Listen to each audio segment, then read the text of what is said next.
Palavra de Deus no livro de 2 Samuel, capítulo 9, verso 7, e diz assim: E disse-lhe Davi: Não temas, porque de certo usarei contigo de benevolência, por amor de Jonatas, teu pai, e te restituirei todas as terras de Saul, teu pai, e tu sempre comerás pão à minha mesa. Te dou graças, ó Pai, e te honro. Pai, diante da Tua palavra, Deus, meu coração se enche, Deus, de temor, ó Pai. Ó Deus, e ao mesmo tempo de gratidão, meu Deus, por tudo que o Senhor tem sido a nós até aqui.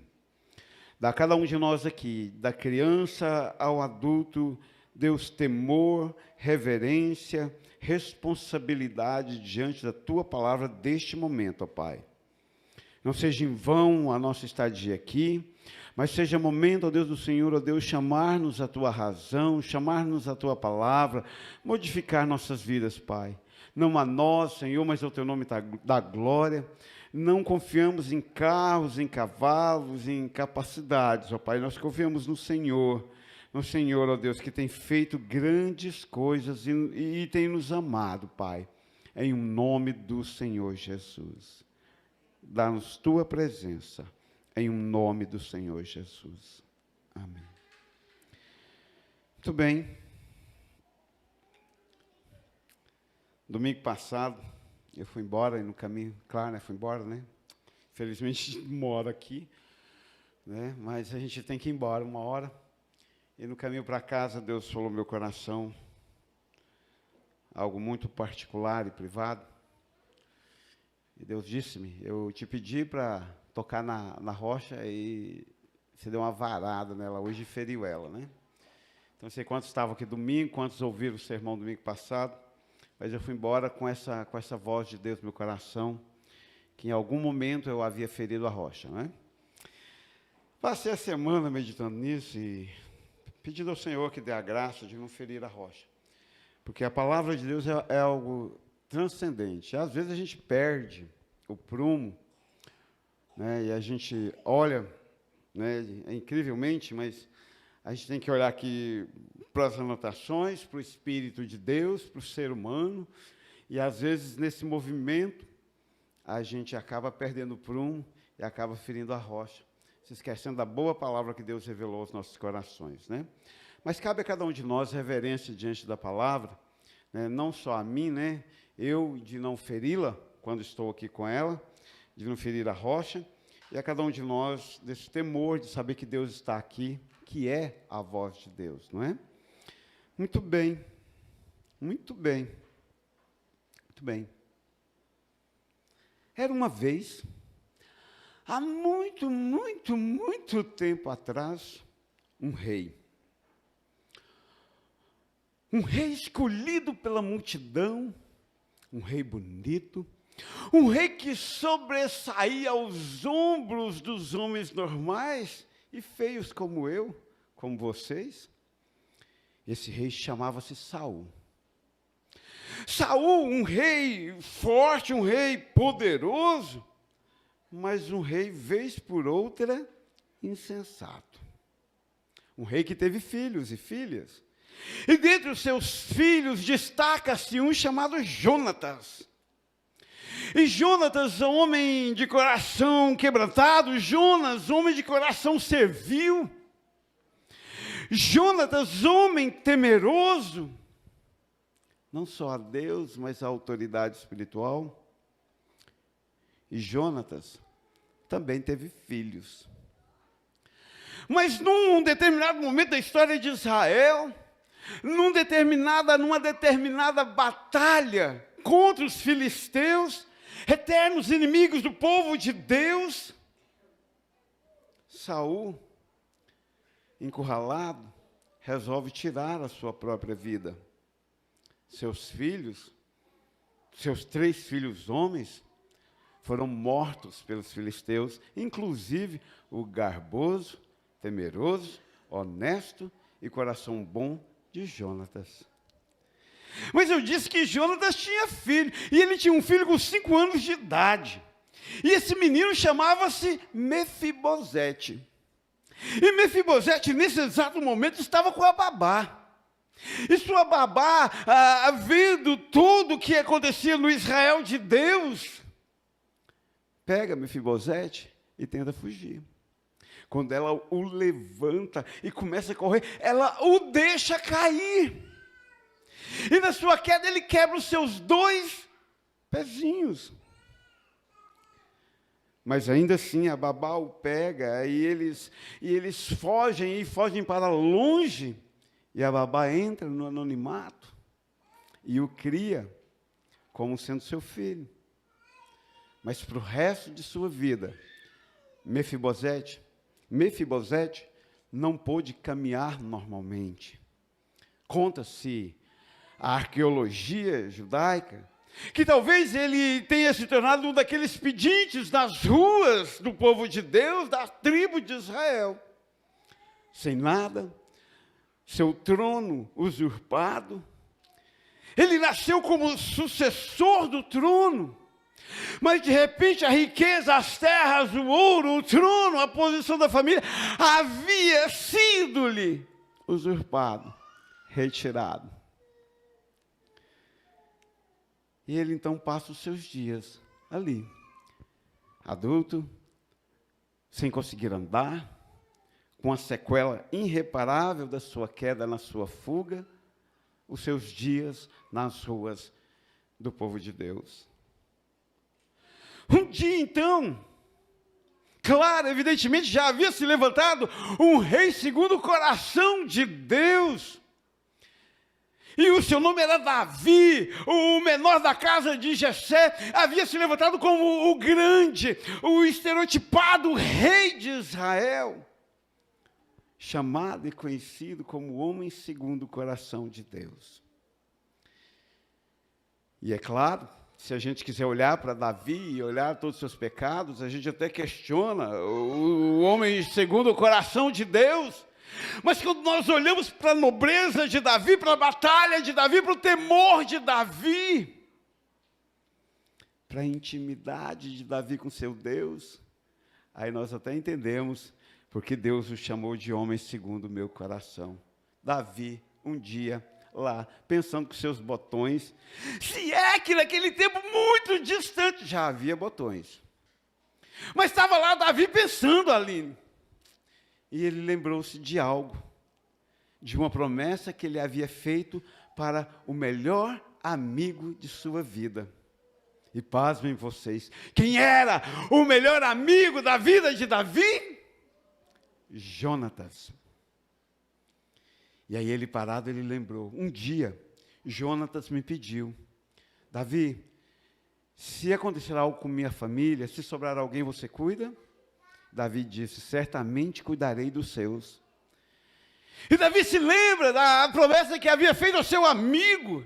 Ele chama o seu servo Ziba e diz, procura em todas as ruas, se há descendência de Saul, se há descendência do meu amigo Jonatas. Pasmem vocês. Lá, sei lá que dia, o servo andando pelas ruas, e quando vocês lerem o capítulo inteiro, vocês vão encontrar isso. O servo andando pelas ruas achou Mefibosete, o aleijado, o fujão com sua babá. Ele corre para Davi e diz, olha, há um filho de Jonatas, aleijado. E Davi diz, chama-o, traze-o. Traze, porque há uma promessa. Manda buscar Mefibosete na mesma hora, Davi. Quando ele chegou perto do rei, temeroso no seu coração, com medo, Davi olha para ele e diz, não irei matar você. Ao contrário, eu irei cuidar de você. Mas Mefibosete olha, depois de tudo que sua família havia passado, ele olha para Davi e diz, mas por que, Davi, te importas comigo, um cão morto? Mas havia uma promessa feita ao pai, não fique com medo, serei bondoso com você, por causa de Jonatas, o seu pai. Lhe darei de volta as terras que te pertencem, e você viverá lá, e você sentará à minha mesa e comerá pão com o rei. Mefibosete, nesse tempo, já era casado, tinha um filho, e Davi convida toda a família de Mefibosete para morar lá num canto do palácio. Mefibosete ficou muito feliz, agradeceu Davi, tornou-se leal. No capítulo 19 desse mesmo Samuel, nós encontramos esse Mefibosete sendo leal e fiel a Davi. E assim, sua história encerra-se. Seus dias no palácio do rei. E no início dessa semana, no livro que eu estou lendo, o autor diz assim: o Velho Testamento, ele pincela, ele lança no ar a graça. Mas quem elucida, quem clareia, quem comunica, quem distribui a graça, é o Novo Testamento. E eu achei isso interessante e fiquei desde segunda-feira que eu li isso, procurando no Velho Testamento momentos da graça. E encontrei Mefibosete. Um homem tirado do seu motivo original, restaurado pelo amor incondicional de Davi a Jonatas. E aí me perguntei o que esse Mefibosete tem a ver conosco. E eu fiquei pensando nisso, sendo encontrado pelo amor incondicional de Deus. E eu cheguei a essa conclusão: é fato, o amor de Deus te encontrará. Assim como Davi encontrou, assim como o rei encontrou Mefibosete, mais cedo ou mais tarde, no momento de Deus, o amor incondicional de Deus irá te encontrar. Ele me encontrou. Não sei quanto a você, mas ele me encontrou quando eu estava perdido, quando eu estava em trevas, quando eu era um mero aleijado, pedinte nas ruas do povo de Deus. E eu acho incrível e soberano como o olhar do rei, ele consegue transpor, ele consegue andar pelas ruas de Jerusalém até encontrar o seu alvo, até encontrar Mefibosete. Então não se preocupe, por mais que você esconda, por mais que você esteja aleijado, por mais que você esteja mendigo, por mais que você esteja fora do seu objetivo original, o olhar do rei irá te encontrar. Acho incrível quando Deus nos encontra, os olhos de Deus estão fitos, diz a palavra, sobre os seus servos espalhados sobre a face da terra. E tudo ele sabe, tudo ele conhece, tudo ele pode, tudo ele governa. Na sua soberania, o seu olhar nos encontra, o seu amor incondicional, mas cedo ou mais tarde nos encontra e nos chama. O amor de Deus te encontrará. O rei encontrou Mefibosete, mas o amor de Deus também te encontra, não importando o que você era. E isso eu acho glorioso. Quando você bota o pé na rua, seu vizinho te olha. Quando você levanta na sua casa, alguém já te mede. Quando você chega no ambiente de trabalho, já tem alguém competindo com você. Mas o amor de Deus, aquele amor incondicional, é o amor que me encontra, não importando o que eu sou, o que eu passei, o que eu passarei, o que eu fiz, o que eu deixei de fazer, como diria a musiquinha da abertura da escola bíblica. E se eu faça, se eu não faça, não importa, Deus me ama. E o amor de Deus nos encontrará independente da nossa circunstância. Mefibosete, espantado, olha para o rei e diz: por que te importas comigo, um cão morto? Simples e claro. Havia uma aliança para ser cumprida. Eu prometi a teu pai Jonatas que cuidaria dos seus se sobrevivessem. Sabe, eu acho interessante, vocês vêm aqui à igreja, acho que eu já até passei um pouco dessa fase, costumeiramente a gente vem até aqui o templo, para matizar, reforçar, corroborar, ratificar o tanto que a gente não presta. Mas eu sou pecador. Recentemente atendi alguém por WhatsApp, ele disse, pastor, mas o senhor não sabe o que eu fiz. E antes dele começar com as churumelas de cristiano, já cortei na raiz. Sei não quer saber e tem raiva de quem sabe. Mas o que conta aqui, disse a ele, talvez não seja se eu saiba ou não o que você fez ao se desviar. Talvez o que conta aqui é que você não sabe o que Jesus Cristo fez por você ao subir na cruz. Aleluia.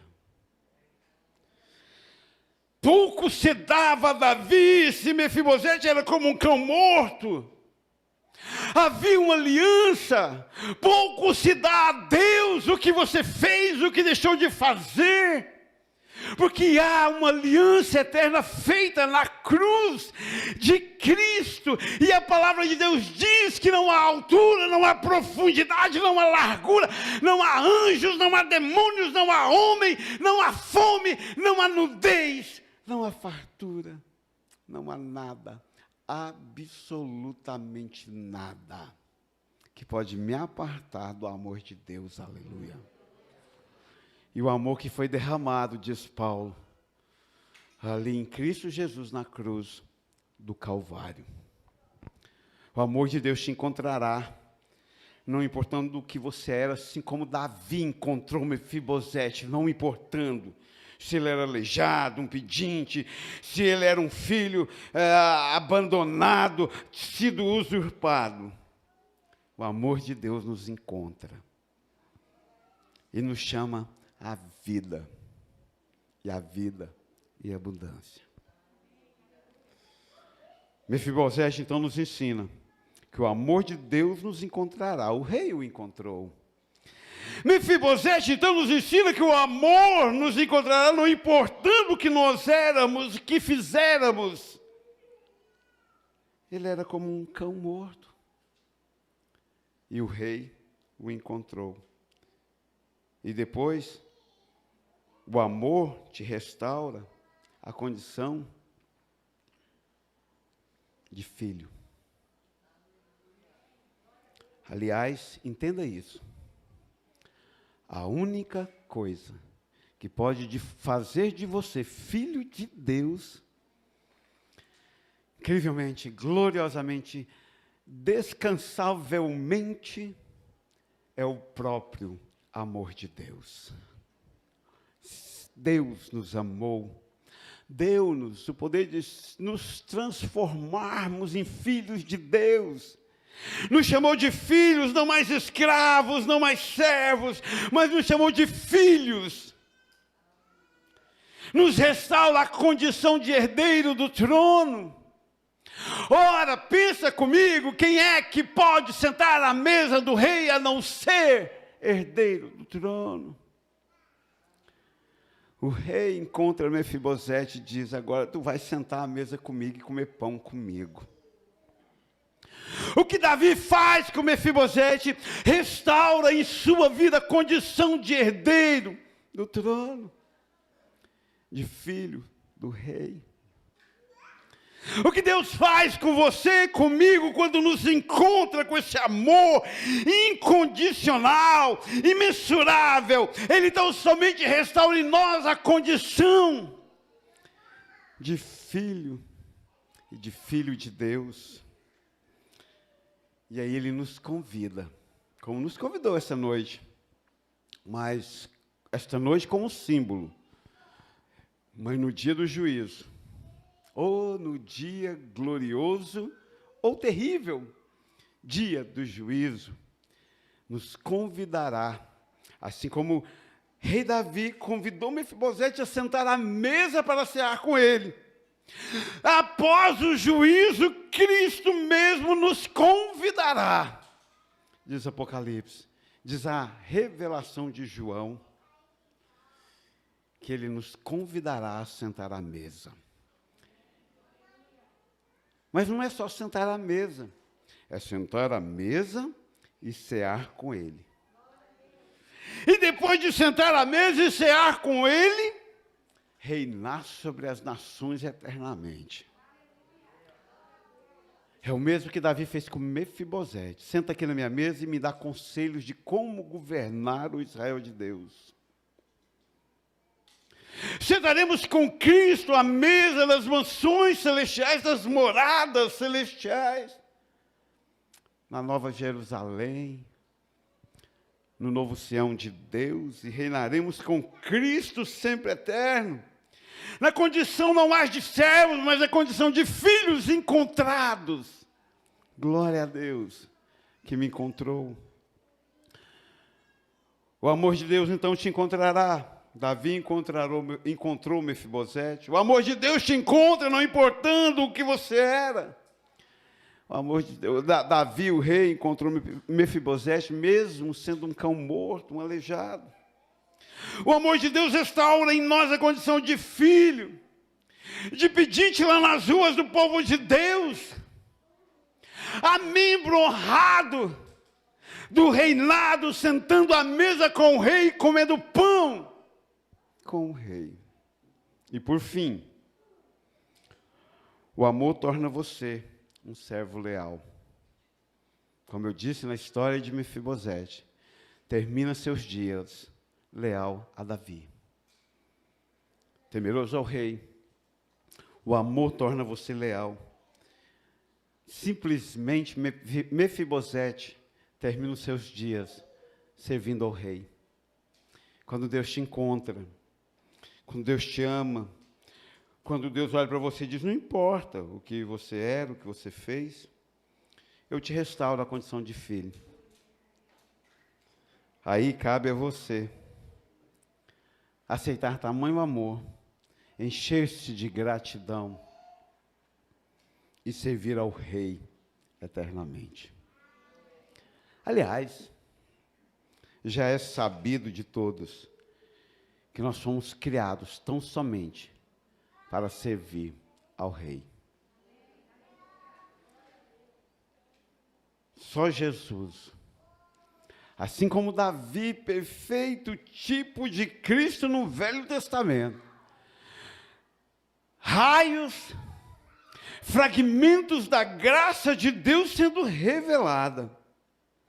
Só Davi mesmo, para restaurar em Mefibosete o seu lugar de origem, seu lugar de nascença, seu lugar de quando foi criado.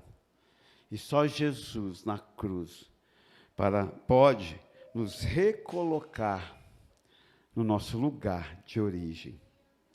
E nosso lugar de origem, o nosso Gênesis, o nosso bio, a nossa vida, é a imagem e semelhança de Deus. É filho de Deus. Então, qualquer coisa que foge à semelhança de Cristo, qualquer coisa que foge a filho de Deus, está errado. Precisamos pedir a Ele, me encontre, Deus, como Davi encontrou Mefibosete, me recoloca no lugar de origem. Aí essa semana, para finalizar a história, eu pedi todos os dias, Deus, eu não quero ferir a rocha. Eu não quero ir lá fazer um sermão estressado, porque um ímpio ou outro está conversando no WhatsApp na hora do sermão. Então restaure em mim o meu lugar de origem. O meu lugar de origem é eu amo a tua palavra. O meu lugar de origem é eu amo o Senhor acima da igreja. O meu lugar de origem é eu amo o Senhor acima das circunstâncias. O meu lugar de origem é eu fui chamado para servir ao Senhor dos exércitos, o Rei da glória, poderoso. Então talvez o que você precise seja tão somente olhar para Jesus Cristo e dizer: Senhor, me recoloca no meu lugar de origem, porque meu lugar de origem é sentado à mesa contigo, é de filho de Deus, não é de escravo do medo, não é de escravo de Satanás, não é de alguém que vive na escravidão do medo desse tempo, mas é de alguém que vive como justo da palavra de Deus, de glória em glória até chegar dia perfeito. A vontade de Deus é que você retorne ao seu lugar de origem. Seu lugar de origem é de filho dele. Pai, eu te dou graças, eu te honro, eu coloco o teu povo, a minha vida diante do Senhor. Dá-nos tua palavra, dá-nos teu caminho, dá-nos, ó Deus, a tua revelação, meu Pai. Enche nossos corações da tua boa, agradável e perfeita vontade, da tua palavra que livra, que salva, e assim como Davi fez a Mefibosete, ó Deus, nos encontre, ó Deus, e restaure em cada um de nós o nosso lugar de origem. Eu te louvo, eu descanso em ti, eu quero romper, ó Deus, cada dia e descansar em ti, porque tu és santo, forte, poderoso, és o meu Deus, e eu abençoo o teu povo nesta noite, ó Pai, em um nome do Senhor Jesus. Amém e amém.